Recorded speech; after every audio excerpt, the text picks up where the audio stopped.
Je vais en profiter pour faire le matériel pour le button. Je vais fermer le output log, ouvrir le content drawer. Je vais aller dans Content, Core, et je vais rajouter ici un nouveau dossier Materials. On va faire un matériel relativement simple. Je vais faire un clic droit, me rendre sur Matériel, et je vais l'appeler M-Button. J'ouvre le M-Button. En sélectionnant cette partie-là, dans Default Lit, je vais prendre Unlit. Je vais juste mettre une émissive. Je vais appuyer sur 4, clic gauche, et ça va mettre une texture avec le RGB alpha. Et je vais le transformer directement en faisant un clic droit en Convert to Parameter que je vais appeler Color, que je vais lier à l'émissive Color. Je vais faire une couleur vert par défaut.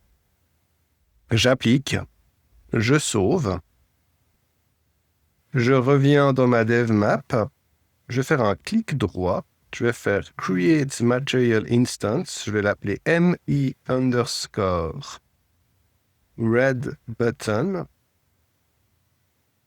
ouvrir le matériel, et ici dans Global Vector Parameter, je vais choisir la couleur.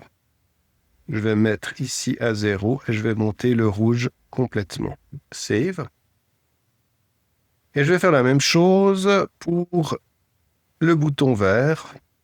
Create Material, MI underscore Green Button, donc bouton vert. Je vais l'ouvrir. Et ici, techniquement, j'ai rien à changer. Je peux sauver. Je vais ouvrir mon button base en full blueprint, aller sur le button mesh ici, et puis double-cliquer ici, ça permet d'ouvrir la static mesh. Je remarque que je n'ai pas mis de collision, donc je vais en profiter pour rajouter une collision. Je fais une collision simple, donc une Box Simplify Collision, ça sera très bien.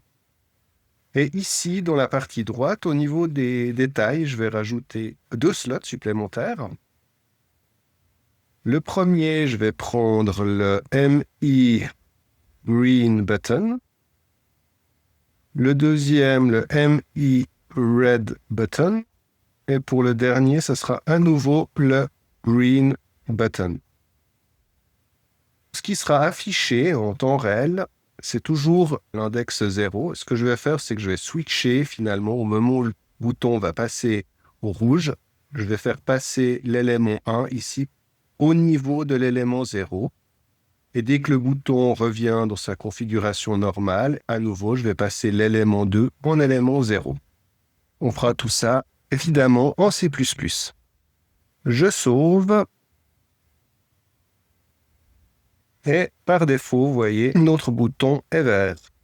Je vais lancer un petit play pour faire un test. Dans l'étape suivante, on va faire un projectile. On a des projectiles, mais qui ne plaisent pas beaucoup. On va créer une classe C++ de projectile.